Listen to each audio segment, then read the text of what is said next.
gentlemen, guests, contributors to this occasion from outside as well as at the table, welcome. My name is John O'Sullivan. I'm the president of the Danube Institute, and this is our immediate response, which I think will prove to be an authoritative one, on the results of the Italian elections and on the character of the new government and its likely Prime Minister, Giorgia Meloni. Now, on September the 22nd, speaking at Princeton University in the United States, EU Commission President Ursula von der Leyen stated that Europe had, quote, the tools, unquote, to deal with Italy if the results of the election went in a difficult direction. Italian voters either responded or ignored this remark. On September the 25th, with a victory for Meloni, co-founder of the political party Fratelli d'Italia, as recently as 2012.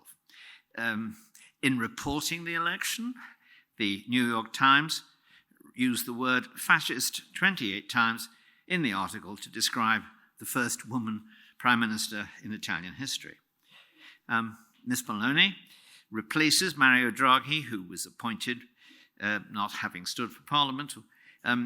If she is appointed, as expected by the President, as the leader of the largest single party to be Prime Minister, she will be the first elected head of government coming out of the last 4 elections.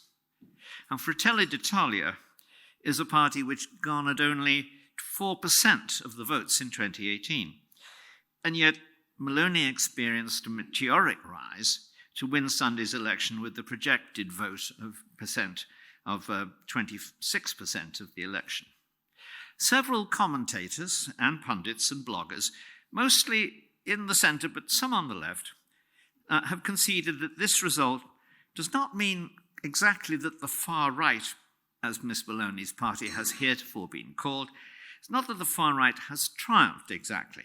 No, what has happened is that many voters across the spectrum have joined traditionally conservative voters to form a new centre.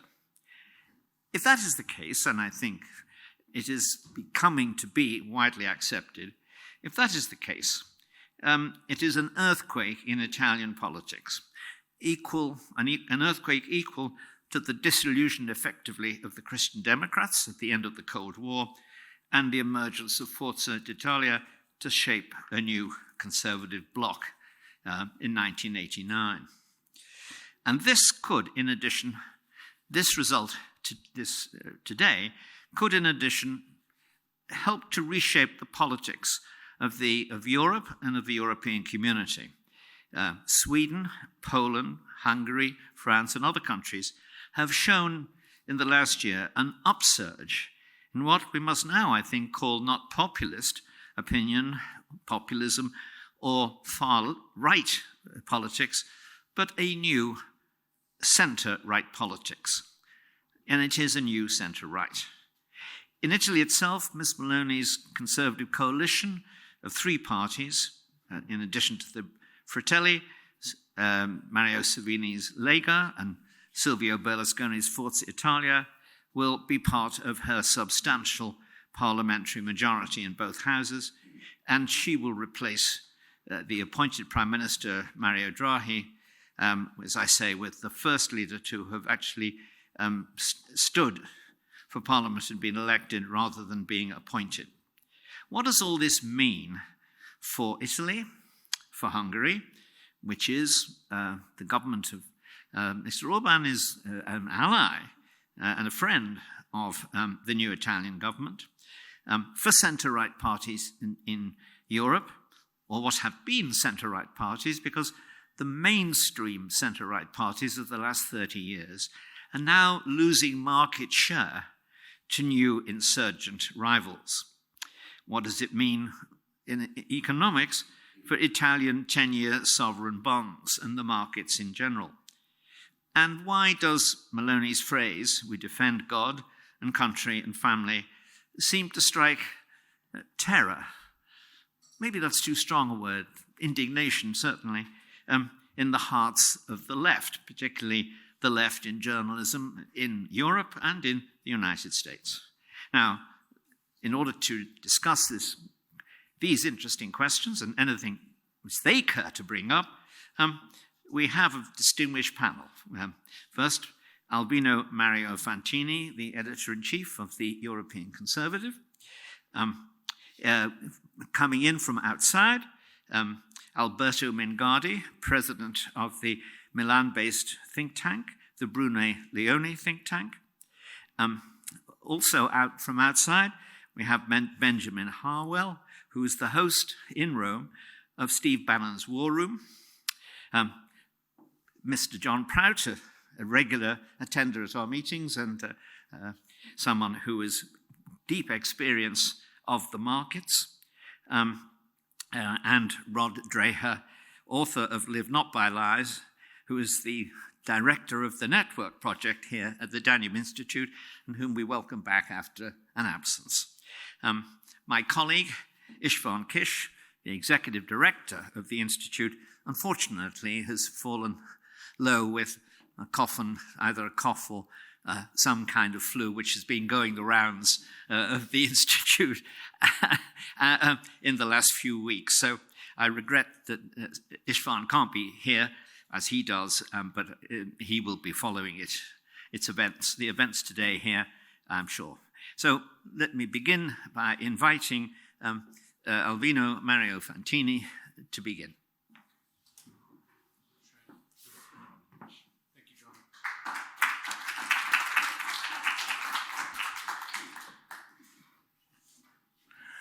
Thank you, John, and thank you for coming this evening.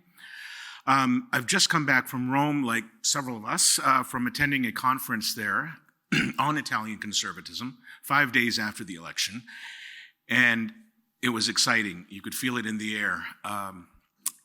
Everyone is excited about the possibilities, about what could emerge in the next month and in the coming months. And that's why I hesitate to remind people that we've been here before with electoral victories in different countries, and often something goes wrong. Coalition breaks apart, someone decides to go in a different direction. So I just caution people to be realistic about the possibilities. I know that's a damper, people don't like hearing this, but I think it's important. I'm going to start by doing something that took me years to learn how to do, which is to speak rather simply, bluntly, and directly, because in my youth, I would use jargon-filled expressions, and I tried to make things more complicated than they needed to be. So I'm going to make 5 simple points, very blunt, very direct. And then we can probably get into increasing, what's the expression? Levels of granularity by moving down the line here, and then Rod will presumably wrap it all up. My first point is that people who have been successful on the right are increasingly doubling down on cultural issues. We saw this in Italy with this last election. We've seen it earlier too, in Sweden on September 11th. Voters don't want to see compromises. They want steadfastness. Now, with Meloni, her message has not changed. You can think about her World Congress of Families speech in 2019 in Verona, Italy, where she used or referred to some of the same themes that came out during the electoral campaign this year. She talked about family, she talked about people, she talked about opportunities, she was fearless, she was fiery, and that is the same Meloni that now, 3 years later, has gotten a victory. She is thus a model for other politicians across Europe. Number 2, at this Italian conference I referred to this past weekend, we invited and had André Ventura, the head of Chega in Portugal, Matthias Carlsson of the Sweden Democrats, Jorge Buxade, the MEP for Vox in Spain, and they all talked about similar themes. There was a great convergence in their messages. And listening to them, it was very clear to me and other observers that there is a growing momentum. There is something happening. On the right, I won't say the center right, I'm talking about the right, because the center right, as I'll mention, has failed us continually. We're talking about the ascendancy of a solid, fearless, steadfast right. It's not the old guard. It's not, for example, the Tories. Now, I hate to beat up on the Tories continually. John, you've heard me go on and on about them. But it's disruptive conservatism that is growing. It's that disruptive conservatism, and by disruptive I mean a conservatism that wants to shake things up so that new ideas, new actors, new parties can emerge. This disruptive conservatism is not the conservatism of the Tory party. Just look at the speeches and comments coming out of Birmingham in the last few days. It's, again, I'm sorry, John, it is appalling. Unlike Kwasi Kwarteng or Liz Truss, Meloni is a real conservative, and so is Bouchardeh, and so is Ventura, and Carlson, and so many others. So Meloni, for me, symbolizes what is possible. She symbolizes the kind of conservatism that Europe needs. Number 3, look at voter maps everywhere. Increasingly, you are seeing very clearly, and it's not just this year, this goes back years, a divide between urban and rural. As someone else has said, I wish I could take credit for this, but I can't. The fight or struggle is no longer left and right. It's top-bottom. It's ruling managerial elites and the rest of us, working people, those who don't have access to the kind of lawyers and mechanisms that the ruling class has. It's time to point out that urban elites, managerial elites, the ruling class, whatever phrase you want to use, that they are abdicating their responsibility to ensure not just economic opportunities, but more and more safety and security. Look at our urban centers in Europe, across the Americas. Those cities like New York, London, Paris, are becoming unlivable because of the policies of center-right and left-wing governments and politicians. The degradation of the beautiful patrimony in our cities in Europe is something that increasingly, even leftist voters, even voters who don't think in terms of left and right, can understand. And increasingly, these voters are willing to say, basta, enough. By the way, Chega, the party in Portugal, that means enough. Increasingly, voters are saying, time to change something. Number 4, the importance of coalition building.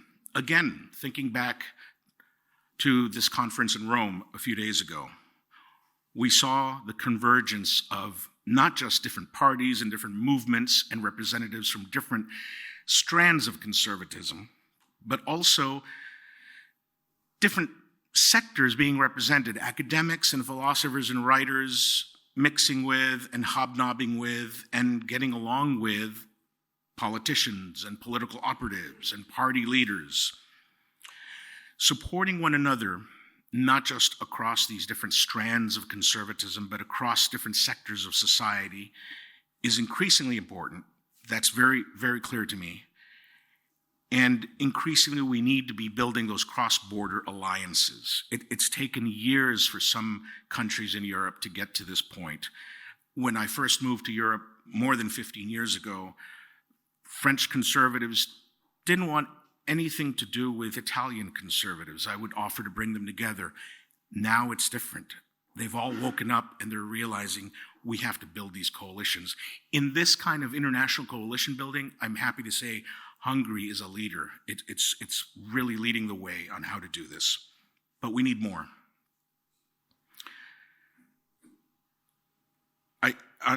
Last point regarding this point number 4 is, and I think this is very important to point out, in the building of these coalitions, it can't be simply about furthering your own agenda or your own desires or trying to gain power for yourself or your party.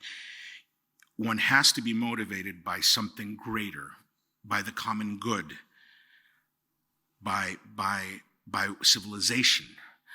I know it sounds perhaps antiquated to speak this way, but I'm convinced the more you do things for others, the less you do things for yourself and your advancement, the better off we will all be. This is something I hammer away at all the time. Number 5, perhaps my final point, I think, John. As this international conference in Rome showed, and as I mentioned at the beginning, there's a lot of enthusiasm, a lot of excitement, not just for the election results in Italy, but also because people are learning that they're not working in isolation. Several people in Rome told me, I didn't realize that there were so many other conservatives just like me in this other country or in this other region of Europe. This is fantastic. I think we take it for granted that we're all connected, but we have to remember that a lot of conservatives are working in the trenches, are in the foxhole alone, feeling isolated, and they don't know that they have support and sympathy from people across Europe. And in this, the bonds of personal friendship are critical. They can do much more to fortify these movements than any broadly conceived platform or statement or declaration. So let me end simply by saying we need to help each other as friends, as allies, support each other, learn from our mistakes, and remember that this isn't a relay, this isn't a single star sprint. This is a relay race where we pass the baton from one person to another and we make it to the finish line. And Meloni has shown how to do this. Thank you very much.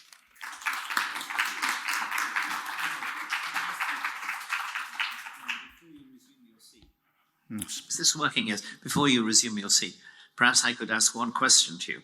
And that is, what you're describing is a very big shift in the politics on the right, broadly defined right.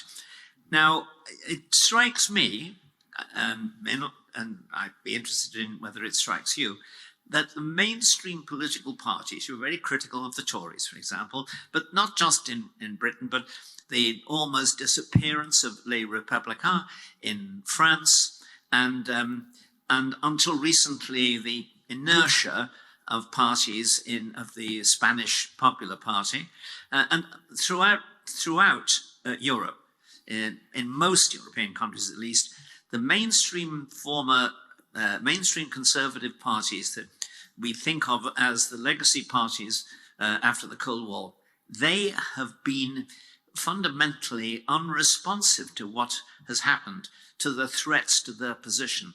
Why do you think that is? What issues are they afraid to pick up, or what issues do they think they have to protect against Miss Meloni? In a nutshell, I think many of them have become enamored of power, of being close to power. But I also think there's a great deal of fear of being attacked and judged by the media and other cultural institutions. The F word that you referred to earlier, everyone's deadly afraid of that. I'll give you one example, courtesy of some Tory friends. I mentioned to them that I am friends with the editor of Junge Freiheit. It's a German news daily, or weekly, rather. And they were scandalized. They said, my gosh, that's extremist stuff. And I said, no, it's not. Well, it's neo-Nazi stuff. Not at all. It's disruptive conservatism. It's populist nationalist conservatism. And I walked away from that conversation thinking there's something wrong with these Tories. Why is it? Well, because they're trying to play it safe. Anything that has a hint of, or that shows that it could possibly be used against them by the media and, like I said, the cultural institutions, is to be avoided, is anathema. And I think that's the wrong attitude. We have to double down. I hope that makes sense. Thank you. May I now turn to our next speaker.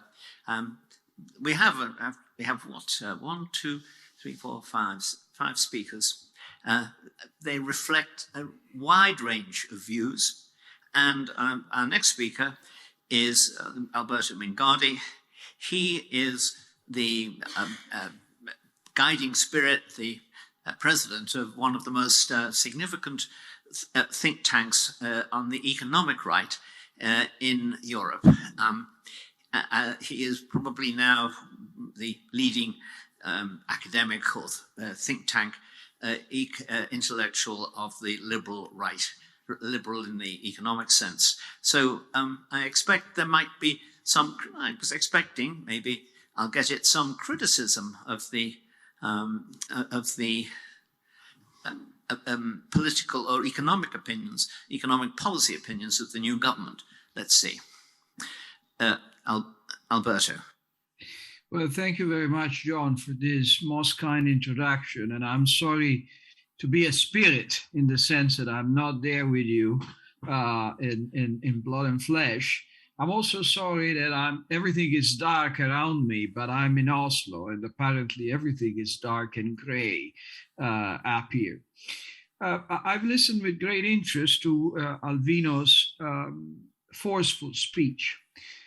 When it comes to Meloni and hopes for, a reshuffling of the European right, I think that you need to remember something, which I like to put it this way. Winning 30% of the votes or 26% of the votes in Italy is the first step towards winning 12% in the next election. That is what happened constantly in the last few years. And in a sense, what happened with Meloni this time was a shift in the equilibrium in the Italian center-right.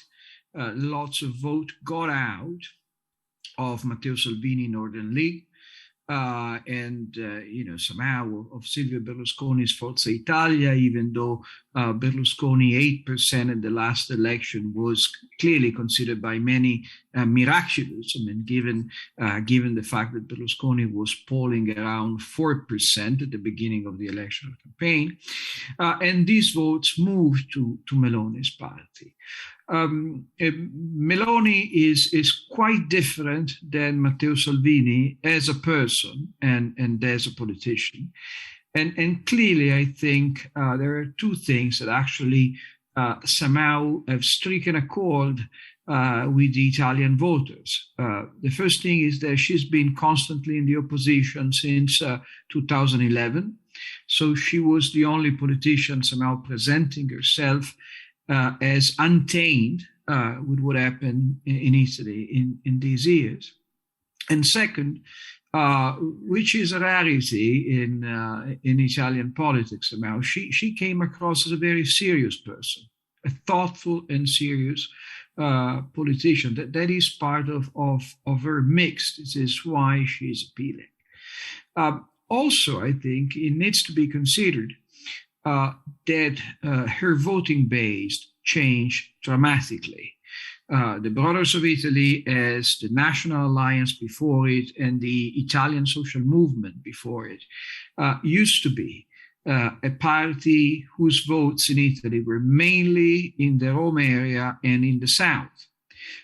This time, Meloni was crowned in the Italian election by voters in the north.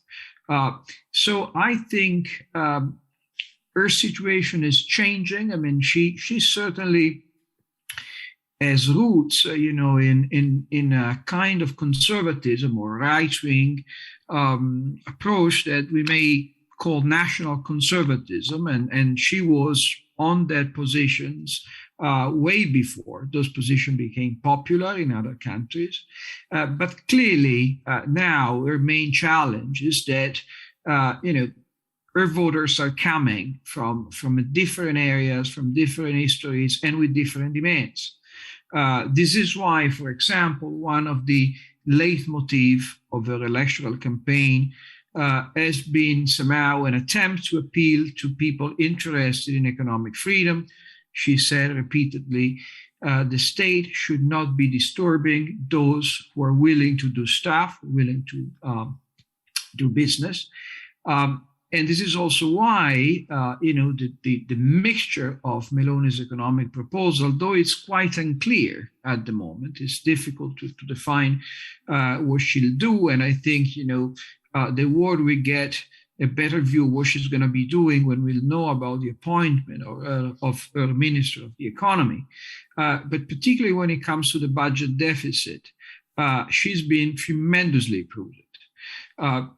If you compare the Italian election in 2018 and the Italian election in 2022, clearly, we got rampant populism, if you want to use this word, which is not necessarily fair to people. In 2018, immigration was one of the main issues. Identity politics was at the center of the debate. The five-star movement was the triumph of left-wing populism, again, if you want to use this word. This time, the Italian election was quite different, and it was, of course, dominated by the ghost of the incoming energy crisis, and also was dominated by the perception that somehow we had a winner before having elections. So in many ways, Meloni has campaigned using words that were appealing precisely, to the medium voter, if such thing exists, and to international observers. So I think that in many ways, her party has been changing a bit. Her political personnel, I don't know how different it was than in the past, but clearly, when you move from 4% to 26%, even if the size of the parliament is smaller in Italy now than it used to be, the people you're getting on board are different. Also, one of the claim to fame of Meloni is quite paradoxical, which is the following.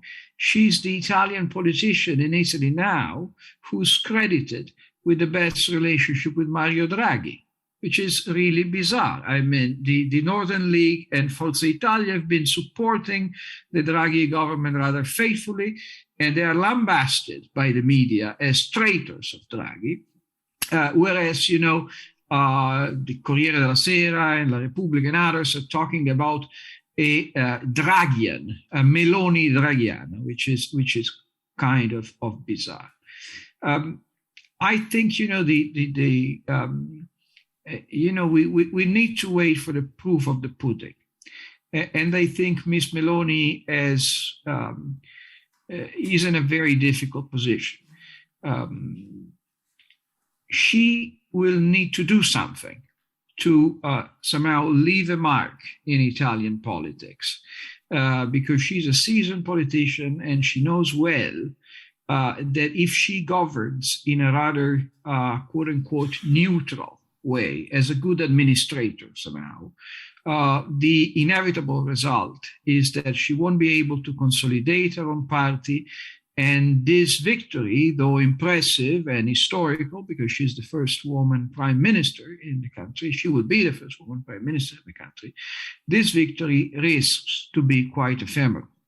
So she needs, to put something with her own signature on the table. At the very same time, her life is going to be difficult because within her own coalition, she's going to be facing a strong competition by Salvini, who is in many ways a similar leader. In this tradition of national conservative or populist conservatism. And I think Salvini's point is exactly going to be, he will be doubling down. And that's a problem for a prime minister, if your ally is desperate to win back some votes. Also, I think her decisions will be, by and large, defined by the government team she'll succeed to put together. In this regard, the three important choices are, of course, the foreign affairs minister. Meloni is different than Salvini, strongly aligned with the United States on Ukraine. The interior affairs minister, and she doesn't want Salvini to go back there because she doesn't want him to use immigration again as a platform to rebuild his own support. And most important of all, the economic minister.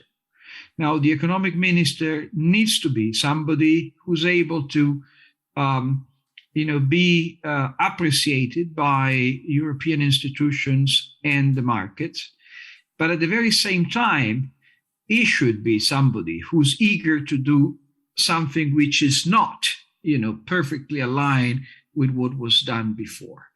And this is a very difficult search. I mean, the number of people with this characteristic I can name are perhaps 2 or 3 in a country of 60 million.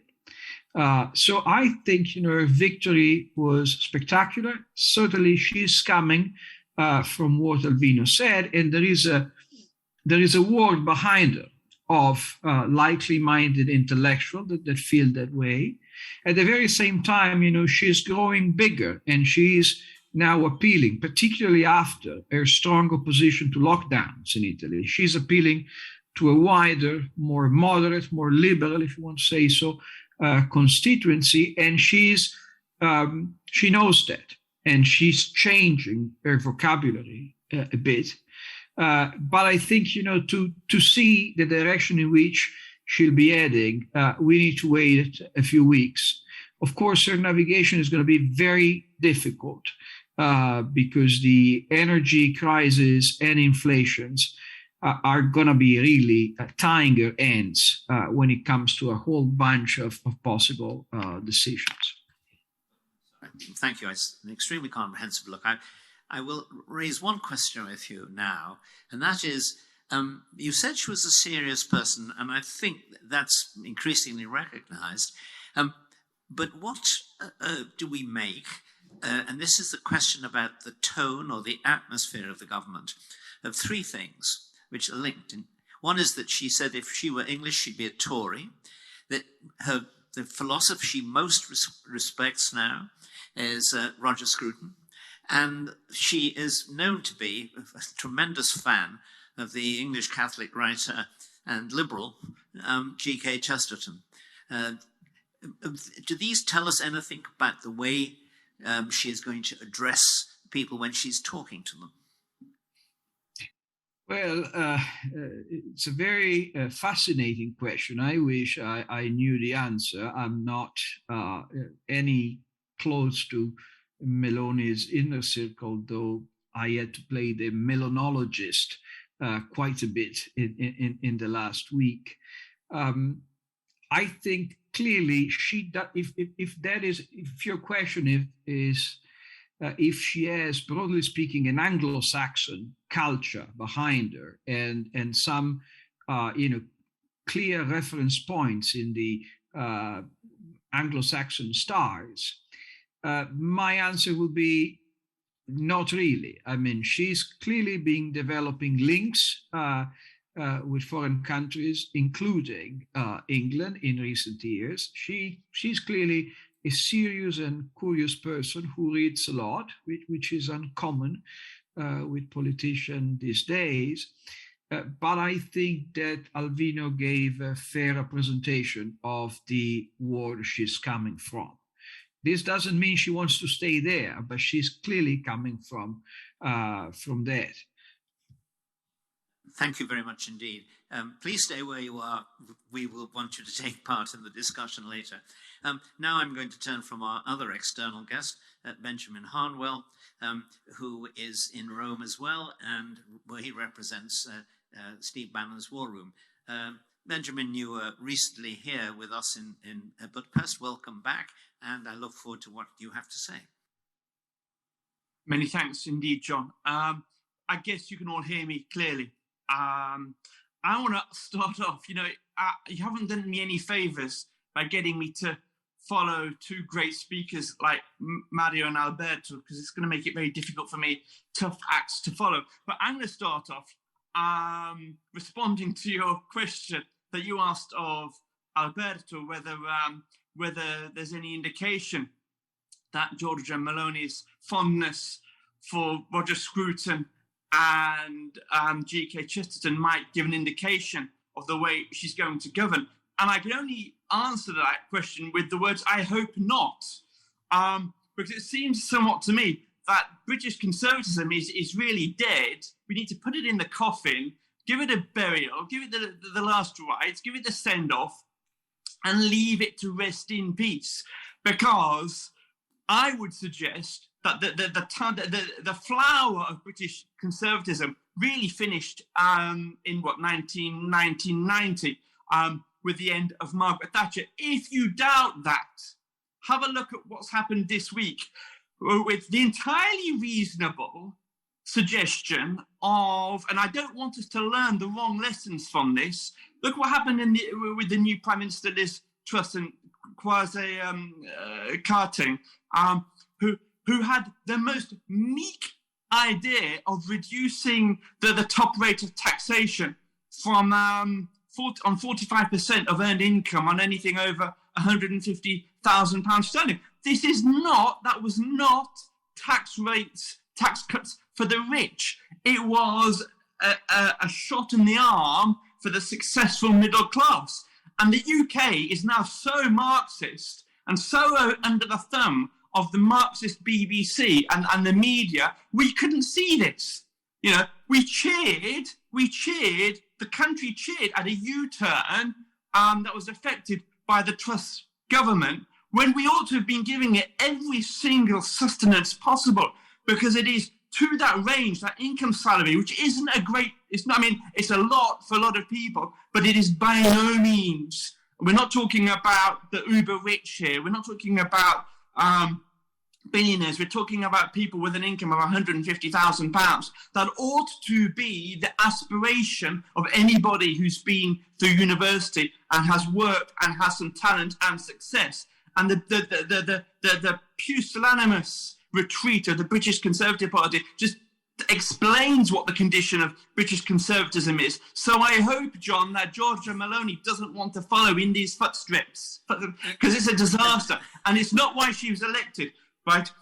Giorgia Meloni, I would like to suggest, was elected just to put ideology and policy aside for one moment, because she was the most human and the most natural of the candidates. And if you want that in an easy expression, it would be authenticity is back.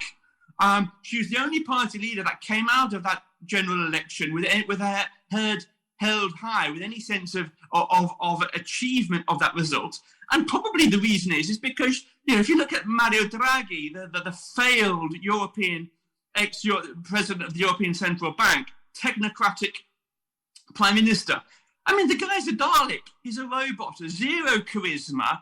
And if you thought Mario Monti was bad, this guy was just something else completely.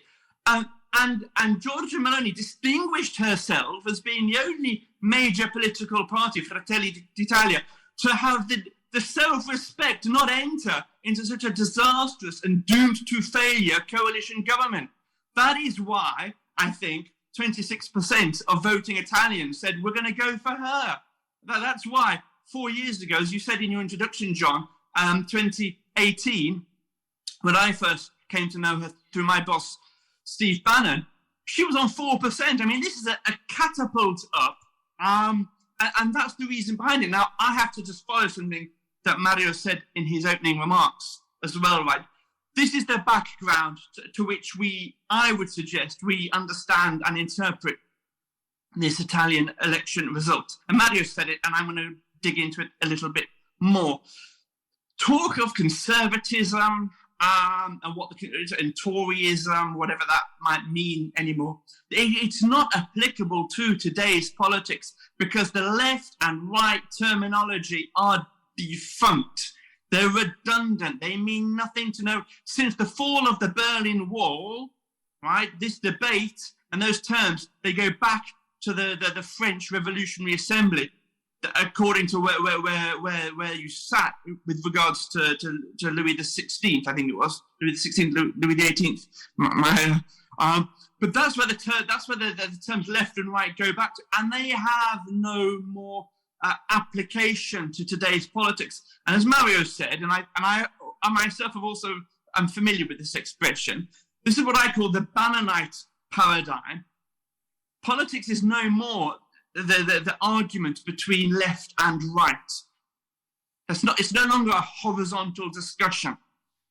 The genius of the 2016 winning campaign, as driven by Steve Bannon, and lest we forget, just if I can just do a quick promo here, lest we forget, before Steve Bannon took that took over took over control of that campaign 88 days before the election, Trump was 16 points behind in the polls. The reason why Steve Bannon's insights and discipline took Trump over the finishing line is because Hillary Clinton was still running on the left-right paradigm. Donald Trump realized, right, building on Steve Bannon's philosophy, that was not how you were going to relate to the American people in 2016, in that point in time. The dynamic was vertical, it wasn't horizontal, it wasn't left and right, it was between the elites that had gamed the system and pulled every advantage and economic advantage to themselves and shafted the ordinary working guy. That is why Donald Trump won in 2016, and it's the same dynamic. Obviously, there's a different variation when it's tried in Hungary, whether it's tried on the Brexit campaign in Great Britain, or whether it's tried here in Italy. Different dynamic according to the particularities of the context. But that is why there's been a move to what I would call economic nationalism. But I don't think calling it the right or the centre right does the true dynamics justice. Even if it is true that Giorgia Meloni is the president in the European Parliament of the ECR group, the European Conservatives and Reformists, which was basically created by the British Conservatives as a vehicle for them when they pulled out correctly, courageously from the European People's Party. They went in with the Czechs and the Poles, and that is, the ECR group is the inheritor of that. That is not the dynamic why Giorgia Meloni won. Let me go back. Let me tell you why I think, and I'll close with this, why I think the country embraced the freshness and the newness of this centre-right coalition. I'm just going to go for a few statistics. I had my pen and pencil and calculator out this morning. All right? So, between 1999 and 2021, that's 22 years, between 1999 and 2021, the cumulative growth in Spain was 37.9%. In France, 31.4%. In Germany, 28.4%. And in Italy, drum roll, 5.5%. John, 5.5% growth in 22 years. Right? This result is a rejection of the moral corruption and the moral incompetence of a whole political class. That is what Giorgia Meloni's and her coalition partners' victory represents. It's a rejection of a status quo that has done nothing but fail. That, John, is the movement that we're seeing that's going to grow, because there is this wind of change right across continental Europe. And I will close with that observation. Benjamin, thanks. Let me now ask let me just say the vertical divide, so to speak, the vertical dispute, the rejection of elites, the feeling that a whole series of policies which the elites have pursued both at national and at European level have failed, and they've cheated people of legitimate expectations. I can buy all of that. But what does it mean in terms of specific policies in government? What is Meloni promising to do that is going to, send the elites packing, so to speak, reduce their authority, their influence, and win real substantive benefits and improvements in the life of ordinary people who feel cheated? Well, to answer that, let's look at some of the policy points with which the centre-right won the election. And these aren't far-right policy points, by the way, right? These are perfectly sort of energy costs to help people with the pummeling cost of fuel. Her priority was to protect the made in Italy agricultural brand for exports. So Italy is the third largest exporter in the European Union, and to reduce dependence on imports. The only thing in her program, which is, I would suggest, edgy from a conventional point of view, is her position on immigration. And that position is basically to enforce the law as it stands. Right? And it comes to something when saying the law must be enforced is basically you're rolling tanks down the Via Nazionale. And by the way, firstly, let's just have a look at what was rejected. When I say that the entire political class was rejected, what was rejected? Sergio Mattarella, as President of the Republic, has no popular mandate. He's picked by the parliament and the regions of Italy, but no popular mandate. And the Prime Minister, as has been said, I think, by all three previous speakers, you, John, Mario, and Alberto, the Prime Minister, the outgoing Prime Minister, Mario Draghi, has no electoral mandate, right? I do not need to hear lessons on democracy from a class of politics with zero popular mandate, and I don't need to hear lessons on fascism when that totally illegitimate political class locked everybody up in their own homes for 2 years and treated them as prisoners. Right? I don't need to hear lectures about totalitarianism or collectivism from that political class because it is discredited. Sorry, Benjamin, thank you. We'll move on now. John, do you mind if I jump in with just one? Sure. Ben, if you don't mind, I'd like to add on to your response to John's question. I'm not going to get into specifics of policy because I think that's unclear, but I will express or share with you the concerns I have based on the kind of characters I saw milling around this conference over the weekend, all from what I would call the Italian deep state. There were former government officials and people who will be named to her cabinet, I am told, and they all represent exactly the kind of politician we do not need in Italy or across Europe. And I'm afraid, I hope I'm wrong, but I'm afraid that eventually all these deep state actors are going to get a piece of the pie of the Meloni government, and then it will derail any efforts at real change or reform. Thanks. Thank you very much for that intervention. Of course, one could say that also, if you're embarking on government with a new party, you probably are going to turn to one or two people from previous governments for assistance and expertise. But we can argue about whether or not that has worked for other governments and for the Tories too. Can I respond to your use of the word expertise? Because I think that is part of the problem today. I remember what Nassim Taleb, the financial writer and semi-philosopher, said with 2016, after the Brexit vote and the election of Trump. He said, what we are witnessing is the global riot against the pseudo-experts. And I think our dependency or our penchant or our preference for experts is part of the problem, and I think that we need to move away from that with apologies to John. Are all experts pseudo-experts? That's a trap. I smell a trap. Okay. It's now my pleasure to introduce John Prout.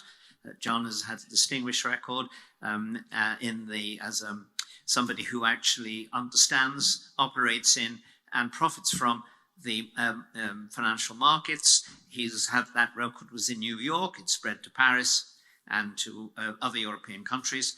And and he knows exactly the kind of pressures that markets can impose on governments. I think Bill Clinton said that if he died and was given the chance of reincarnation, he would want to come back as the bond market, because then nobody could resist anything he wanted. John.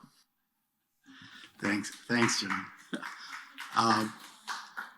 You of all people actually should know, given what happened to the bond market or gilts market last week in London. Perhaps we'll get into that a little bit later. As far as Italy and my limited experience in terms of the financial markets there is basically running a trading room of mainly bond traders. The key barometer from, I would say, the London, New York financial community is one of a fairly muted response. If you take a look at what is the key barometer that the whole world in the financial side looks at for Italy, and that is the spread between the yield on the 10-year Italian government bond, called BTP for short, versus the German 10-year government bond, or the Bund. So the BTP Bund spread, which started moving up in June when certain actions taken by the ECB were announced, but basically gradually they moved up. And in the week running up to the elections, that spread was around 230, 240 basis points. And it peaked the day after the election when Meloni was more or less confirmed as the winner at around 250 basis points against the German 10-year bond. And that has come down today to just under, I think it was under 220 basis points when I checked last an hour ago. So basically, why is the market fairly constrained vis-a-vis this key barometer? Well, one, it's, I believe, it's the 70th government that Italy's had since World War II. The market doesn't know. The attitude is, well, how long is this one going to last? So they're fairly sanguine until the cabinet is formed. The ministers, in particular, as Alberto mentioned, the finance or economics minister is appointed because that is going to be the key question, which I would divide into two parts. What is Meloni able to do or will do to Brussels in the economic finance sphere? And what will Brussels do to Meloni, both in terms of what can they do and what will they do? And to give you a little bit of background, I think it's important to understand the how shall I say it? The one asset that Italy has in terms of it being mistreated by Europe, by the European Central Bank. And that, and certainly the Germans believe this, and that is with respect to something bizarrely known as Target 2 balances, which every time I try to explain what it stands for, I have to sort of look back and put it in my notes. But it's basically Trans-European Automatic Real-Time Gross Settlement Transfer System. Now, what on earth does that mean? Well, first of all, it means that there is $640 billion that Italy owes the Germans, $490 billion, euros, but let's assume the same because it's almost parity today. 495 billion that Spain owes the system. Now, let me explain. I think I've figured out an easy way to explain this. So supposing the audience here are a bunch of Italians that suddenly decide, hey, I better get my money into a German bank. So you've got euros in Italy, and you want to move those euros into Germany because you think Germany is going to be safe. So all of you call up your banks, and you're going to, Rob here is the Banca d'Italia, the Central Bank of Italy, and you're all going to be sending your cumulative amount of euros, let's say $1 billion, to Rob. And Mario on my left is the Bundesbank in Germany, and I'm the European Central Bank. So Rob gives me the $1 billion, and everything is all electronic. So all I do is I go, okay, I've noted your $1 billion, and I say to you, okay, you now have €1 billion. I've just noted it, so look in your account tomorrow or in 5 seconds, you'll see €1 billion there. And when you see those €1 billion, you're going to be sending them off to whatever it is that you instructed. If you were a farmer buying a German tractor, fine. If you were an investor trying to buy a German Bund, fine. But this central bank takes care of the German bonds or tractors or whatever. And I'm the ECB, so all I tell you, the German central bank, you have a claim on me for 600, or actually, as of August 31st, I looked it up today, 1.24 trillion euros is the claim that German central bank has on me, the European Central Bank. And I only have a year-old data. You are owing me 640 billion. Spain out there owes me 490, as I said, etc. So now, why is this important?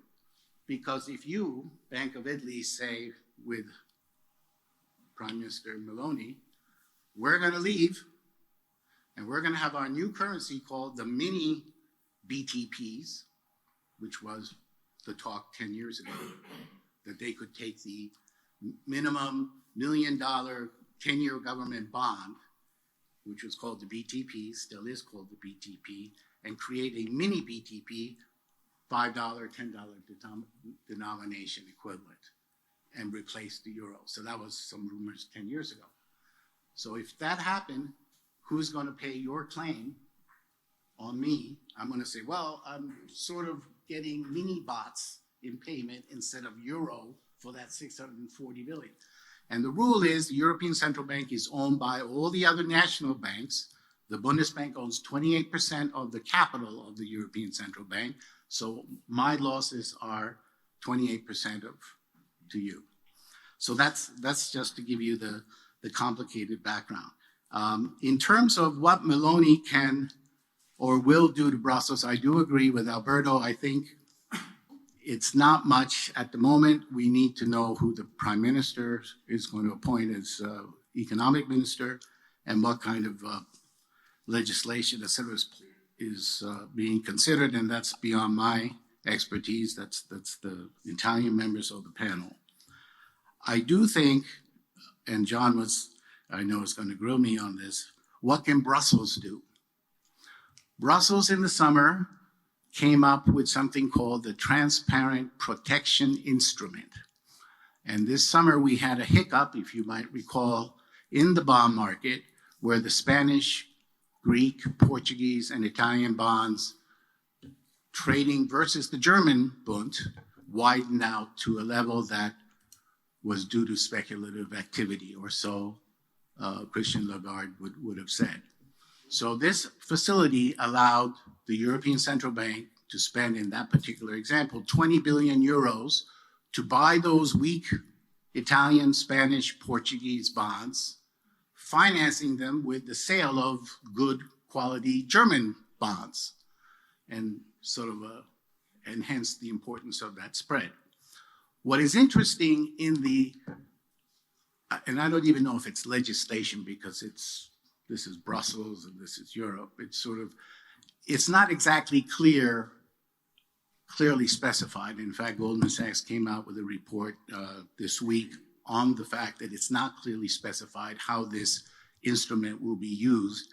But it should be noted that Christine Lagarde at the ECB did come out and say it will be used if, and in referring to Italy and the new government, if the policy measures taken are correct, this instrument may be used to support a crisis in the Italian bond market. This has echoes of van der Leyen's comment before.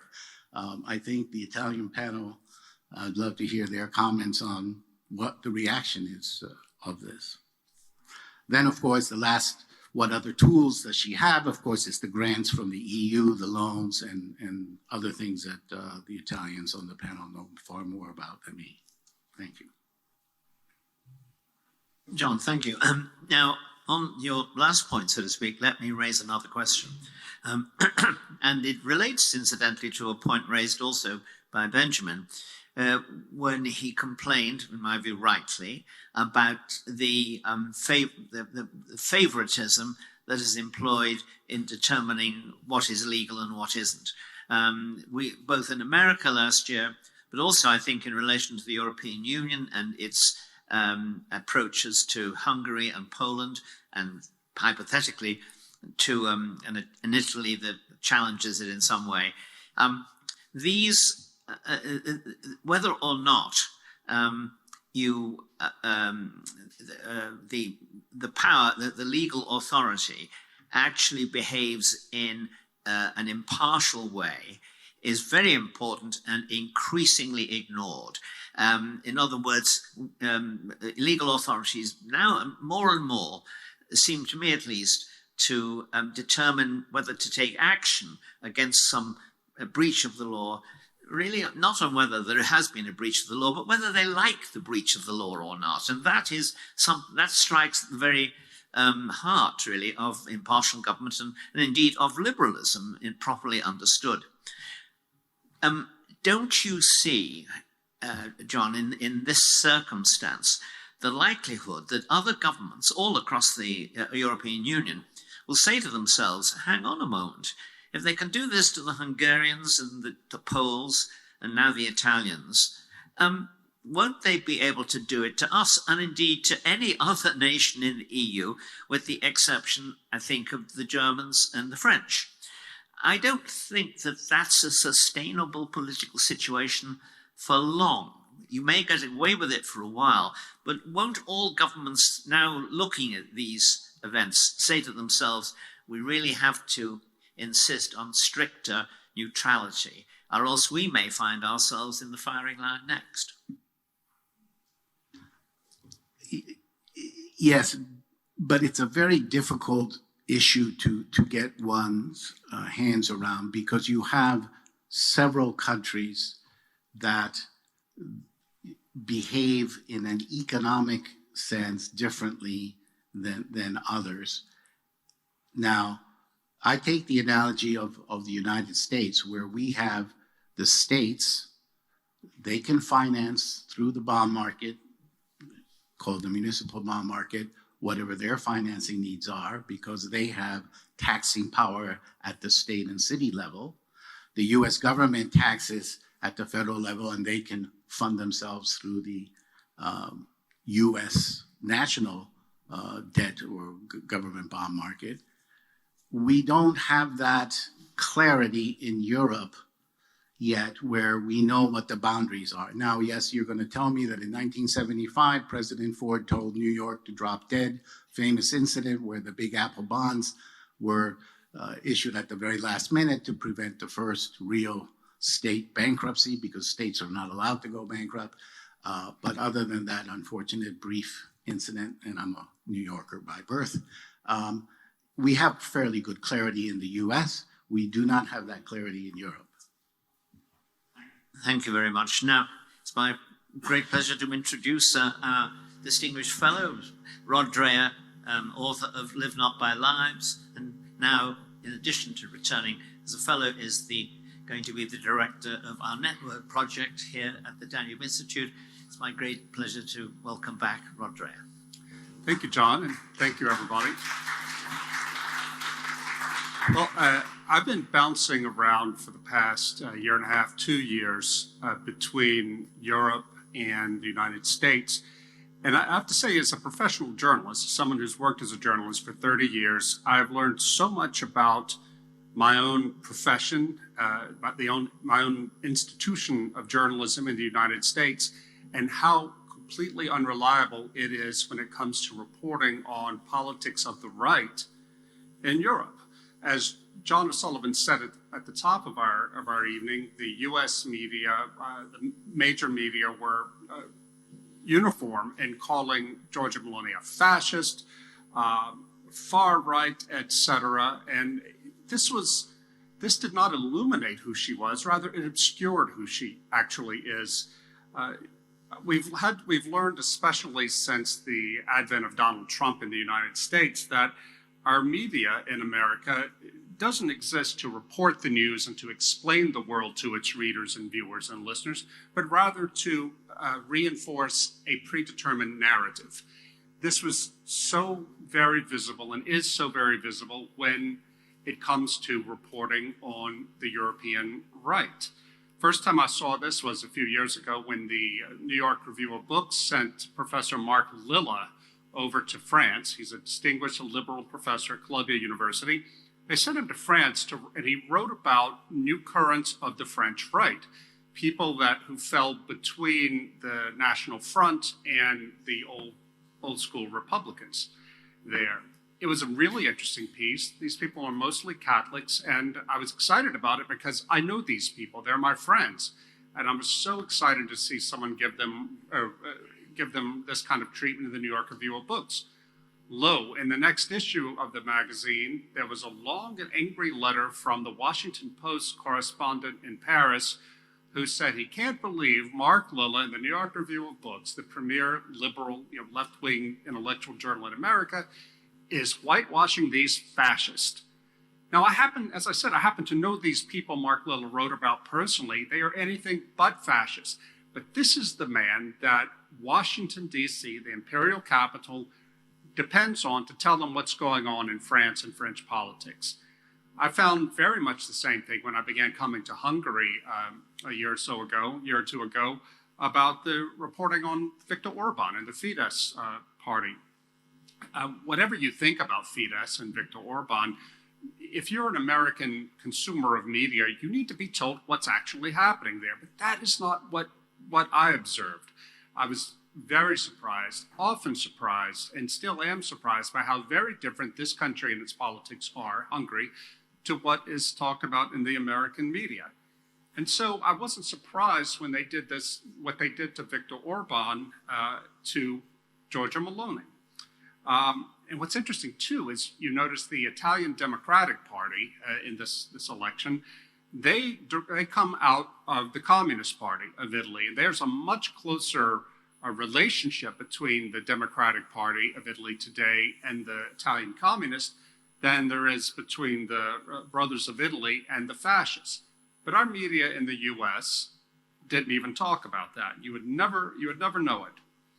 Well, and when she won, I was in America this past month. When Meloni won, you saw all over the U.S. media, New York Times, CBS News, etc., just grim-faced reporters talking about how the lights are going out in Europe. Interestingly, in Italy, which has a robust left-wing media culture, they didn't talk about the return of fascism. This was a parochial American view. However, one thing that makes this so different is that the internet and especially social media made it possible for Americans to instantly falsify the official narrative we were getting from our media. As soon as Meloni won, you saw speeches or clips of speeches she had given, subtitled in English, appearing all over social media. You saw conservatives saying on Twitter and elsewhere, oh my gosh, this woman is so sensible. Why can't we have somebody like her in our country? But YouTube took down one of those speeches. So big tech is still working to squash the information that counters the narrative. But I found it exciting, though, that we have, that you don't have to, sitting in my country, you don't have to depend on the media to tell us what's happening in Europe. You can go directly to the source as long as it's made available in English. So going forward, what are the lessons from the Meloni victory? Well, I think it's sitting here in Budapest. This is very good news for Hungary. Viktor Orban has said repeatedly over the past few years that things won't really change for Hungary and Poland until one of the core countries of the European Union goes to the right. And that has now happened. Now we have over 100 million Europeans in Italy, Poland, and Hungary who are governed by the kind of governments that give Ursula von der Leyen indigestion. I think it makes it much harder for Brussels to push around dissident Europeans, given the number of people that are now represented by these governments. I think that we need to work harder, as Mario said at the top, we need to work harder to create a national conservative international, like the Communist International, but one made of conservatives, of these new conservatives, like Giorgia Meloni's party, the Brothers of Italy, the Lega, Fidesz, the Vox party in Spain, and on and on and on. It is so important to have these sort of conferences Mario was talking about so people can get to know each other face to face. There is no substitute for that online. And I'm excited to have seen what the Danube Institute and what Hungary with MCC has done to facilitate that, to spark that. I think that along those lines, that European parties of the right, again, Vox, the Brothers of Italy, and all parties of the right, ought to follow Hungary's lead by reaching out to sympathetic American journalists and thought leaders in academia and elsewhere, and to make these relationships, bring them over, talk to them, and that way go beyond the narrative of the mainstream media. In the US right now, politics are changing rapidly. We may well have a conservative government again, and a conservative president and a conservative Congress in 2024, whether it's Donald Trump or Ron DeSantis. Either way, it is going to be a very different kind of conservative government than we're used to. So it's so important to build these networks right now for mutual understanding and support. Also, to follow what Mario said, we do need to fight the culture wars. It's striking that Meloni and Orban have the popular views on immigration and on gender ideology and identity politics. These views are also popular in the United States. But it's funny how, at least in my country, you don't see the Republican Party, the ostensible conservative party, taking on these causes. Because they lack the courage of Giorgia Meloni. They lack the courage of Viktor Orban. And it's also the case, and I think this is the key to it, the standard conservatives, the establishment conservatives, are terrified of offending big business because they have been so mobbed up with big business for so long, they don't know how to attack business. Giorgia Meloni doesn't suffer this problem. She knows that big business has become woke capitalism, and it is often against the interests of the common people on these cultural issues.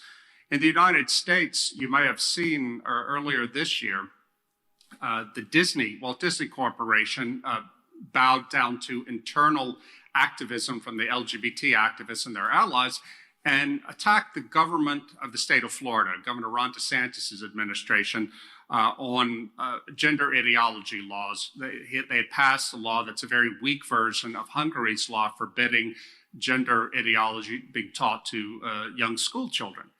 Well, Disney tried to use its muscle in Florida, because Walt Disney World is there, to force the governor to back off. The governor didn't do that. Normally, a Republican governor would just seize up if big business criticizes him and give them whatever they want. Ron DeSantis pushed back. I think that and it was popular, by the way, 53% of people who voted for Joe Biden nationwide in America supported Ron DeSantis' law. Giorgia Meloni has made it very clear that big business is not going to have its way when it comes to these cultural issues.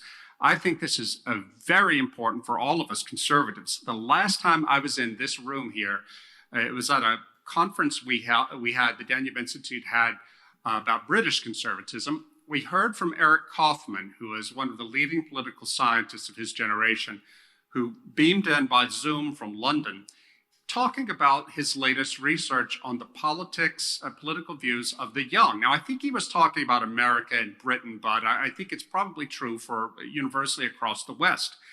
Eric said that conservatives had better put fighting the culture war at the very top of our agenda, because if we don't, when the young generation comes to power, we're sunk. They, by and large, do not believe in old-fashioned liberal values of free speech, freedom of religion, freedom of association, when it comes to offending against sacred minorities, against racial minorities, LGBT, and so forth. Right now, while we have the side of the people on our side when it comes to immigration, gender ideology, and identity issues, we have got to embrace that. Don't be shy about it, embrace it. Giorgia Meloni has shown us that this can win, this can be popular, and I think that the more that we in America get to know what's happening in Europe, has been done in Hungary since I came here summer of 2021, and Tucker Carlson came here. Suddenly in the United States, Hungary is a real issue on the American right. So many American conservatives want to know what's happening in Hungary. What can we learn from Hungary? I think now in Meloni's Italy stands to be the same sort of place. So to conclude, I think that this is great news. There's going to be, as our panelists have said, there's going to be a lot of bumps in the road. But I think that there's a lot of momentum behind the conservative movement in Europe and in uniting intellectuals and thought leaders and writers from the European right and the American right behind a common vision and common interests. Ron, thank you very much indeed. Now, the fact that your last remarks enable me to retrieve my question to Alberto, which, and his interpretation of my question, reply to it, was a very reasonable one, but actually I was aiming in a different direction, which was by reference to her fondness for Chesterton and her admiration for Scruton, was an attempt to raise the question of does that mean she will deal with the very sensitive questions of a cultural kind, particularly of gender ideology, in a more sophisticated way than, so far at least, most Western politicians have not found it within themselves to be able to do? I hope so, and I think so. You make me think, John, of a speech that Mario Maréchal, the French conservative politician, gave to CPAC, the American annual meeting of the right. She spoke there 3 or 4 years ago and gave a beautiful speech, a very deep speech about the value of human life. And it was a speech deeply informed by Catholic social thought and Catholic teaching. And I think nobody in the U.S. in that room understood a word she was talking about, because she talked also about the importance of community, why genetic engineering is wrong, things like that. And she spoke from a holistic, intellectually profound conservative point of view. I think Meloni seems to indicate so far, by her love for Scruton and her appreciation of Chesterton, she has a sense of a more organic sort of conservatism.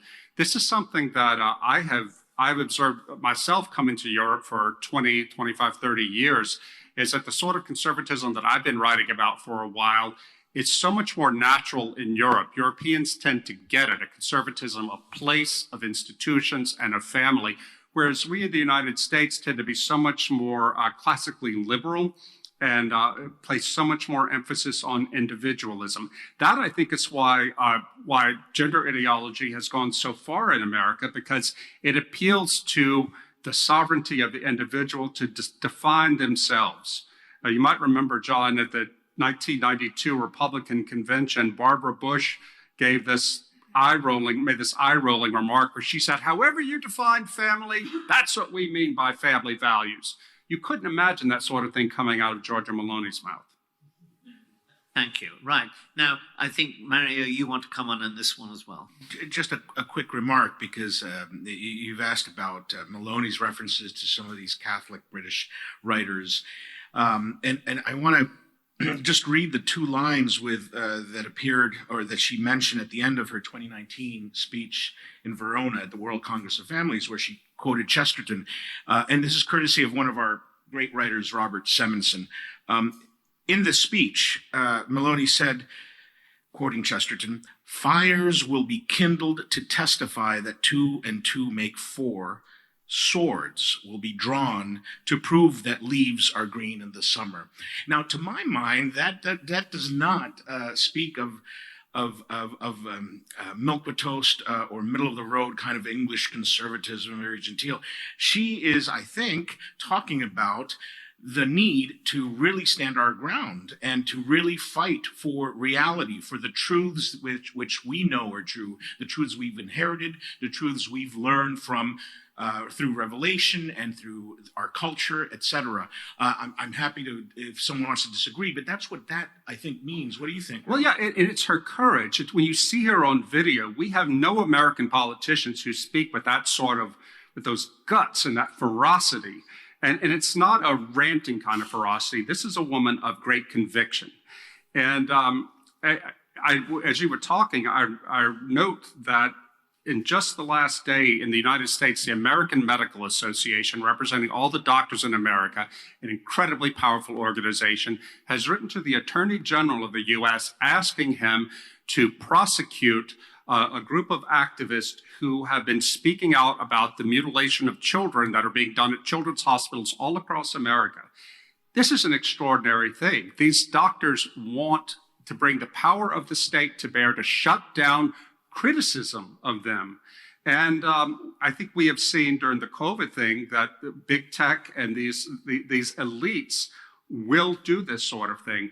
We desperately on the right need politicians of conviction like Giorgia Meloni, who, and the fact that she said what she said, quoting Chesterton, that's exactly what we need, because these people like Chris Rufo, these American activists, are now facing the possibility of criminal prosecution simply for saying 2 + 2 = 4. We're not going to be able to beat this back unless we have 100 Melonis blooming throughout the West. Let me come back on this. You're quite right that there is vigor and courage and bravery and boldness in those remarks. But despite the talk of swords being drawn, there is no sign of hatred and hostility towards people who are taking other views. There is instead an attempt to clothe your thoughts in sufficiently interesting and eloquent words as to invite other minds to think again.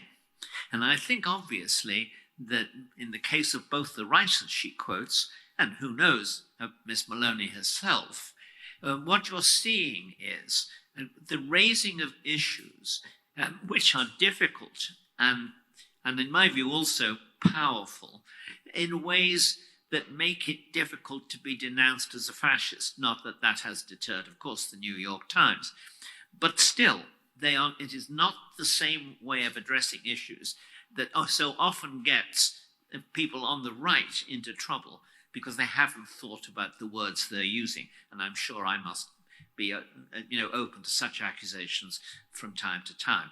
However, let me now say, I've already, you may have noticed or not noticed, I thought I did it subtly, asked 5 questions. So I'm not going to ask any more for the minute. What I'm going to do now is to invite questions from you. We have about 25 minutes. Yes, certainly, but there's a lady with the microphone. Would you give it to this gentleman here? And I think we'll do one at a time, but yes, and then here and here. Sorry, both of our contestants are tuned into the program still, but I hope if you can't hear the questions, gentlemen, please let me know. But first question. This is really for Mr. Prout, I think, because he's the specialist. The operation of the anti-fragility pool, it seems to be conditional on obeying certain rules. But those rules are being set by Brussels, not by the ECB, even though it's the ECB who'll choose to intervene on the bond market or not. So I'd be quite interested in your views on that. John, before you answer, to say that if anyone other member of the panel also wants to come in after you've answered, they are obviously free to do so. You're asking me the difference between Christine Lagarde and Leyen. To me, they're the same. I mean, they have to be the same because of their policy goals. So I don't see, the European Central Bank is working hand in hand with the European Commission to accomplish its goals. Otherwise, it would be pointless. Aren't you concerned about the doom loop?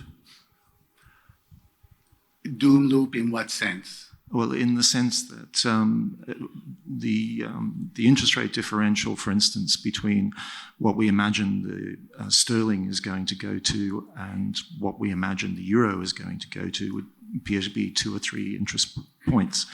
And I'm just wondering if it would be the case that an intervention to purchase Italian bonds in order to do something to minimize the spread with German 10-year bonds would actually create something of a crisis in the bond market. Oh, absolutely. I think we saw that had gilts remained at 5% yield, that we would have had a £1.5 trillion pound meltdown in the UK pension market and would have been disaster.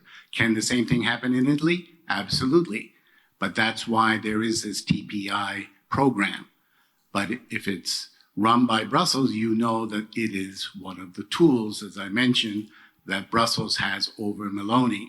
As to whether we'll see that kind of, there have been some of the London houses and banks have have looked at this topic, and they said, well, the crisis is really only if you see 400 basis point spread between the bunds and the BTPs. And the maximum we've seen now is 250, which is sort of considered the red line. Thank you. This might be a bit counterintuitive, but is it the case, or might it be the case, that the problem is so severe in Italy that limits what Brussels can do as well? That they don't want to push Meloni too hard, because if they should antagonize the Italian government too much, everything could fall apart. I mean, I think it's unlikely, but is that a possible factor? It's not just Italy, it's France as well, and Spain, and Greece, and Portugal. But what we're in this particular program, the TPI, is selectively designed for the Portugal, Ireland, Greece, Spain, Italy, the PIGS countries, for their bond markets. Thank you. Would either Alberto or Benjamin want to come on this one? Yes. I think that the conditionality of the TPI is actually quite limited, and as opposed, to what were the fears before. Italy may be too big to fail, but it's certainly too big to bail at the same time. So clearly, the problem here is not going to be, and I think Meloni understood that, it's not necessarily Brussels, it's the fact that the Italian public debt is 150% of GDP, and the country hasn't been growing for the last 20 plus years, and productivity is stalled over there. Somehow you need to keep your public finances under control, and you need to try to revive growth just to keep afloat.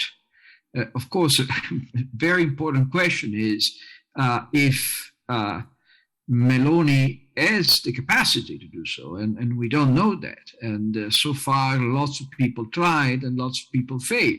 Basically, the only when Italy had significant growth was 2021 because of the rebound after COVID-19.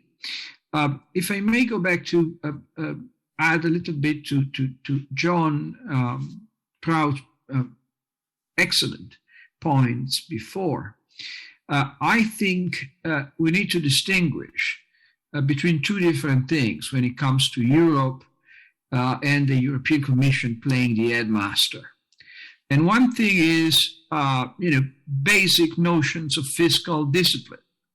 Clearly, the Eurozone needs to go back to have fiscal rules at a certain point. And it's going to be one of the first points in the agenda next year, and that's unavoidable. I mean, the COVID crisis is gone, inflation is where it is, so we need fiscal rule, and that's one thing. But another thing, of course, is the growing evolution of Europe towards a transfer union, an evolution that was somehow pushed by and nudged by some populist forces, including the Northern League and the Five Star Movement in Italy. If Europe becomes more of a transfer union and is no longer only CAP, but also the pandemic funds, and then something develops, a transfer union comes with fundamental conflicts. That's unavoidable. I mean, it's like the north and south of Italy on a bigger scale. Somebody will be paying for backward areas even more than they used to do with cohesion policy in the past. So I think that somehow the key problem is over there. I mean, in the Maastricht Treaty, we had a no bailout clause, and it was a very wise thing to have, because if you don't transform the European Union into a transfer union, you can expect to go on, with sovereign fiscal policy, so to say. But the minute in which you have transfers that are more and more important every year, then you're bound to have conflicts between different states. Thank you very much. Let me now go to the next question. I think it was the gentleman here. Oh, you've got this. Yeah. Good evening. My name is Michał Roszący-Kovács. I'm the international director of the Nézőpont think tank, expert of Polish and Italian politics.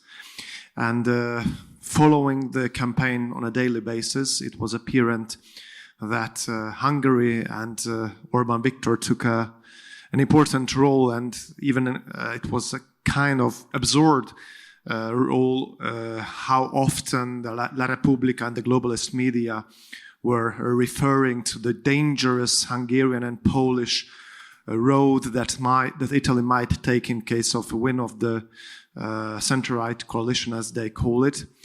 But what was worrying for me that these circulating interpretations and accusations were able to poison even the spirit of allies of Hungary. Let me give you two examples. In the debate, when Giorgia Meloni had a debate with Enrico Letta, head of the Partito Democratico, and Enrico Letta already for the fifth time was accusing Meloni and giving how dangerous it might be that Italy can take the Polish and the Hungarian way. Meloni only took Poland into defense, saying that please don't mention Poland, who had accepted this and this amount of refugees, not adding that the same amount of refugees in proportion Hungary had. Even Matteo Salvini, during one of his last speeches in Pontida, spoke and told some critics towards Viktor Orban. Not to mention the journal Il Giornale, the journal of Silvio Berlusconi, who openly on a front page said that the Europe of Orban Viktor is not our Europe. So apparently we are lacking, and our alliance lacks the instruments to counterbalance this kind of media campaign. My question is to the gentlemen who are active on an international level and how this sovereignist conservative alliance is developing, whether you see any strategical thinking about how to counterbalance this kind of globalist media campaign that clearly influence and poison also our allies, because I'm afraid that with the flourishing of this alliance, sooner or later our allies will try to escape the persona non grata category by taking distance from Viktor Orban and Hungary. So is there a strategical thinking of how to counterbalance, not only on an intellectual level, but on daily media level? Thank you. Thank you. Would anyone at the table here first like to answer that question? Okay, I'll go in first. I'm trying to think about it. I suppose the old way to deal with such things would be to say, oh, well, we have to issue press releases, we have to contact sympathetic reporters, we have to reach out to them, try to get them to place an op-ed or an article, etc. I disagree with that. The way forward is to ignore those mainstream medias and build our own. Yes, it's a long road. Well, there is money on the right in Europe. We have to start building alternative mainstream media structures, building alternative networks, and the same goes for publishing. You've probably heard me say this before. Why are we beholden to all these limited and generally left-wing organizations and platforms and media outlets? Build our own constellation, build our own infrastructure. It's a long road, but we are in this battle for the long term. We're not going to see the fruits of this probably. We're talking about a multi-generational challenge, but we start setting the tone now. We start putting the pieces in place now. That's all I can say. Yeah, and I think that what we've seen happen on the American and the European right vis-a-vis Hungary with the National Conservatism Conferences, with things that MCC and Danube Institute have been doing, have been really important in making sure that ordinary conservatives in the US and in Europe get to know each other beyond the official level. I've seen at the National Conservatism Conferences in the US, there have been big Hungarian delegations, and it's been fascinating to watch so many American conservatives who had never given any thought to Hungary end up with the same sort of delight and appreciation for Hungarians and Hungarian conservatism that I experienced by coming over here. So the more we have these face-to-face meetings with ordinary people, thought leaders, political leaders further down the hierarchy than at the very top. I think it's going to be better and better for us, and it will also get people. It will strengthen leaders like Meloni to not throw Viktor Orban in Hungary under the bus, because Orban has been very courageous in going out there and taking bold positions that you wouldn't see the Poles do necessarily. No offense to the Poles, but there's a reason Viktor Orban got invited to CPAC and has now become this figure on the American right and not the Poles. Because Orban is willing to get out there and take these shots. Well, Meloni is also the sort of figure who I think will take shots. And she might need to have her spine stiffened too, to make her realize, that these people are not, these globalists are not her friends. Benjamin, John, this question seems... I was going to say, Alberto, if you just wait a moment, I was just going to suggest that this question was tailor-made for Benjamin, but is he still here? I am still here. Yeah, go ahead. Look, I have to follow Mario, what he said there. I agree with everything apart from one part when he said that we won't see the fruits. We are seeing the fruits, Mario. There's a revolution taking place, but you're absolutely correct. One of the reasons we take control of the agenda, and John, this also comes into what you were saying earlier, basically, about the absolute importance of the rule of law and the equal application of the law aside of political manipulation. That problem, basically, I think goes back to Plato and quis custodiet custodes, who oversees the overseers. And there is only one possible answer to that question. That's us, the people.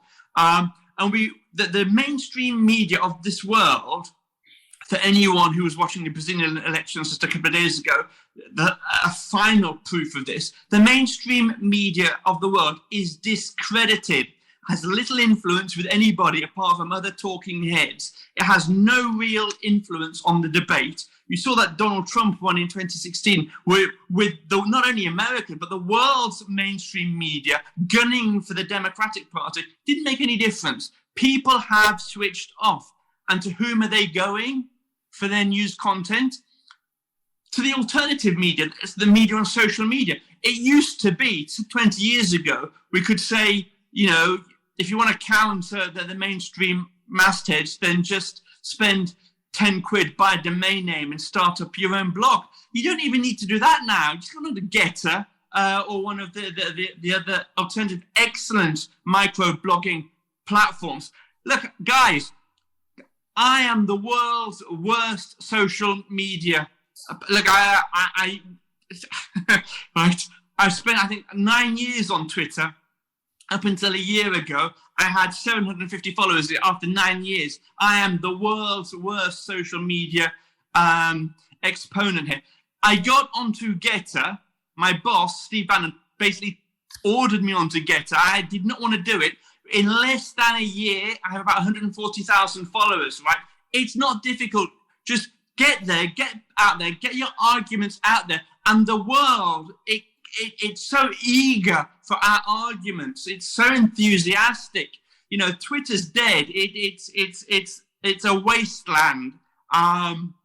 There's nothing going on there. You've got to go onto one of the alternative media platforms to find out the real news that everyone. So, the best example is Hunter's laptop. Though I did say to myself, I didn't want to mention this before the conference. The world's media had basically suppressed, including Twitter, the Hunter laptop story.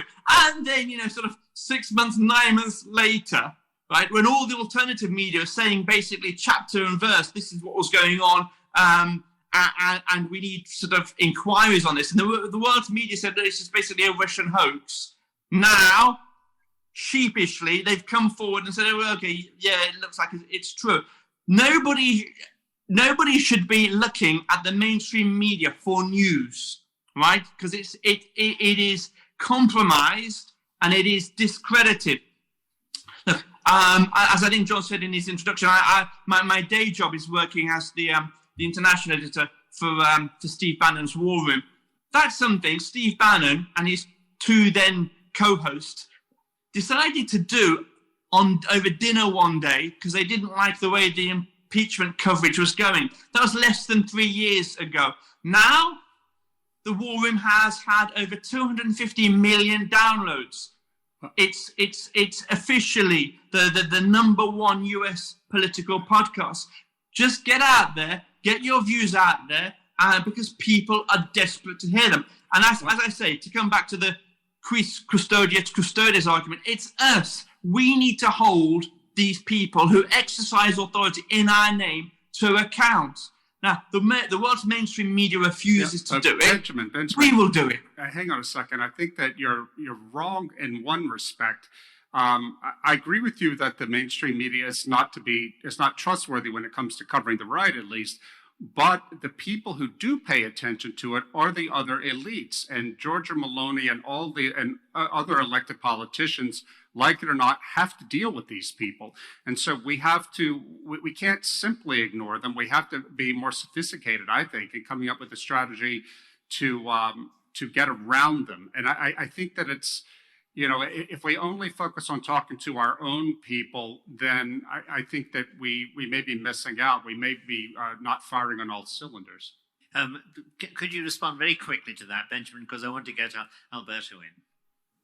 Yeah, well, I wasn't saying what exactly the paraphrase you framed. All I was saying was you can start getting our alternative message out now because the means are there. And I spoke from my direct personal experience. There is a market there. And we're not only talking to our own people, by the way. If you look at Trump, if you look at the Trump 2016 phenomenon, if you look at Brexit, if you look at Giorgia Meloni, you have people coming on board here as part of a movement that historically voted as much left as traditional left as they voted traditional right. So we're not only talking to our own people, we are making, was that at the end of the end of St. Matthew's Gospel, go to all nations, make disciples. That is exactly what we're doing. And the invention of the contemporary modern means of communication give us that ability. The other point I could mention afterwards, I could respond to afterwards, because it'll get a bit technical. Thank you. Now, could I ask Alberto to speak, and could he also wrap up any remark he wants to make now? I'll ask the panel just to make final conclusive remarks. Alberto. Very briefly, I wanted to add to the question raised by the gentleman. I didn't take note of his name, but I commend him for his attention to the Italian media scene, which is very rare outside Italy.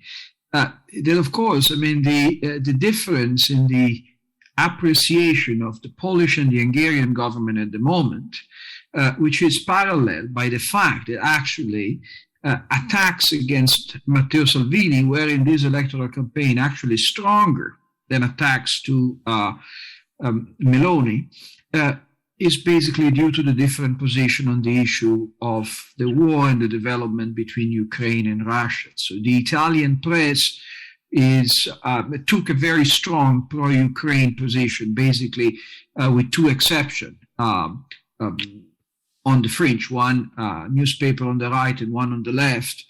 And for this reason, basically, all the sins of Poland were forgiven, whereas the attitudes towards Orban has been more critical, also to criticize Matteo Salvini by criticizing it. That was something that happened, and I have very little sympathy for Salvini, but still I have to say that Salvini was the object of some ridiculous attack during this electoral campaign, very nasty and completely unfounded. I don't have much to add. I think that, as I said before, Meloni is going to be embarking in a very difficult journey. The Italian political landscape has been notable for its instability during the last few years. So Italy is one of the few countries in which political parties are founded and come, with a leader who's actually the founder of them.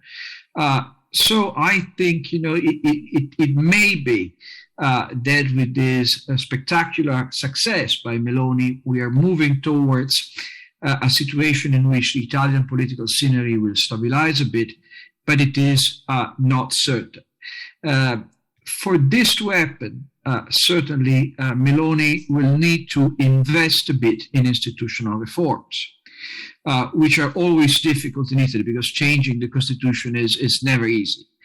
And in that, just to contradict a bit the spirit of our distinguished panelist, what Meloni will need to do is exactly looking to the Anglo-Saxon world, because what she wants to promote is an evolution of Italy towards more of a presidential republic, clearly with an electoral system that may look a little bit more like a first-past-the-post British system, which is needed not only and not necessarily because President Mattarella has no popular mandate, but because the Italian political class in Italy so lacks any ability to decide at this moment that the last two presidents of the Republic were voted twice, and Mr. Mattarella will stay as head of state for 14 years, which is a very long time without being chosen by the people. So I think if Meloni wants to stabilize the Italian political scenery, and I think she wants to do so, she will need to try to change Italy in the direction of a presidential republic. And to do so, she'll need to go west, young woman. Thank you very much indeed. I'll ask our other panelists to wrap up fairly quickly. Perhaps I could begin. Benjamin, do you want to add anything?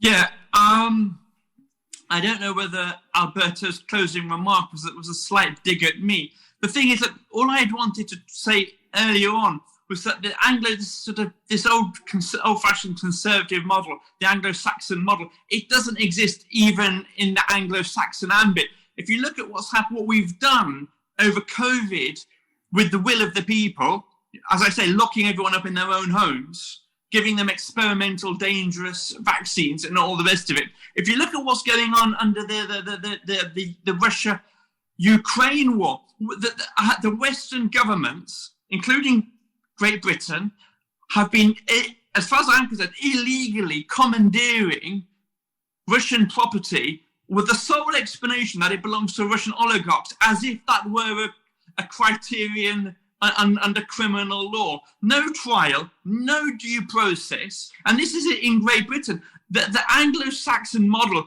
that Alberto mentioned that I could get behind is gone, right? What I've been saying, and I'm hoping this economic nationalist sort of tsunami, which is growing around the world, and I hope this represents that, is a bringing back the scope and purpose of government to the betterment of your own peoples, putting your own nation first, right? Because this old genteel system that we've had, it has failed. It's not fit for purpose. All it has done and all it has achieved is the enrichment of a super rich class of what I call sociopathic overlords, and the rest of the society who isn't lucky enough to participate in that is locked out. And that's not the Marxist argument. This is not a failure of capitalism, because capitalism hardly really exists anywhere anymore. What we have a problem with is a failure of statism, right? Of the reigning bureaucracy that has gamed the system, not only for itself but also for its clients, in its own favour, and left everybody else absolutely shafted. That is, I think, the scene in which we have to look at the Italian elections. John, I'll close with this observation, which comes back to the question that Mario had asked, but I didn't get to respond to it. One thing is what Italians voted for on the 25th of September. Another thing is what they're going to get. And there might not be a perfect consonance of that. I was trying to explain the anger, the disillusionment, the dissatisfaction that exists in a lot of the Italians that I've been speaking to that voted for one of the three centre-right coalition partners. Right? Whether Giorgia Meloni delivers on their aspirations, whether she's even promising it is a separate line of inquiry. What I want to say is that there is a dissatisfaction, and this is my takeaway, right? This is the point I want to make. Sunday, the 25th of October, shows that there is a dissatisfaction, a growing dissatisfaction with the inadequacy of the political class, and it is the political class that needs to change. Thank you. I now turn to John for a quick summing up, please. I would just like to make a comment on the macroeconomic side because we've been talking geopolitical. We have a dollar that's been rising and rising, and it's killing a lot on the emerging markets. 49% of the global GDP comes from emerging markets. We have an energy crisis, we have a debt crisis, and we have confusion among monetary and fiscal policymakers around the globe. It is very hard for me to see in Europe how not only Italy, but the European Union is going to be dealing with this over the next 18 months. Thank you. Mario? As much as it pains me to admit this, I have to agree with Ben on nearly everything he said. I think he's absolutely right. And it pains me deeply because I grew up admiring and absorbing this Anglo-Saxon model in economics, in culture, et cetera. But I think Ben's right, and other people are right when they say that model is dead or moribund. And the way forward is the model that, for example, Prime Minister Orban has offered the world. And that is not a Burkean conservative model. That is not an Anglo-Saxon model. It is something very different, very unique. I'm not saying that the Hungarian model can be exported, but he's showing that there are alternatives to the old way for conservatives. Well, I think that Alberto Mingardi's point was simply that Anglo-Saxon model in terms of political structure, he could speak for himself. I would just end by saying that everything that's been said here tonight could be completely obviated by events this winter in Europe with the energy crisis between Russia and Ukraine. This is the 800-pound gorilla in the room that can drive all kinds of events in Italy and elsewhere in Europe. I think it is, I recently spoke to someone high up in a European government who said that by the end of this winter, every single government in Europe could fall if things get that bad, and it's completely conceivable. So I hope the best for Meloni. I think everything that we said could be true, provided that there is reasonable stability. But all bets are off this winter, I think. Well, I will make one controversial remark, which is if Edmund Burke were to be resurrected and present at today's meeting, he would be astonished to discover that the government of Britain in the last 30 or 40 years is an example of his ideas in practice. And so I don't really actually agree with Benjamin and Mario on the nature of the nature of Burkean conservatism, and it certainly would not apply to the kind of bureaucratic rationalizing and equalizing structures of government that we have seen, not simply in Britain, though there, but throughout the English-speaking world and throughout the continental world. We have really got to diagnose the managerial revolution as it's affected all our countries for the worse, and to find ways of restraining managerialism. That would be my suggestion. My great hope following our discussion, but also following what Giorgia Meloni has been saying, is that if you want someone who is going to take on this, what de Gaulle called le machin, or what others have called various things like that hideous strength and other suggestions. If you want someone to do that, I want that person to be someone who has the humane and human instincts in what should be available and provided by government. And I think those, the fact that she, and I've stressed this 3 times, so this will have to be the last, the fact that Meloni is someone who admires Chesterton and who admires Scruton shows me that I'd rather be governed by someone, by her, than by most of the people who govern European countries today. Thank you.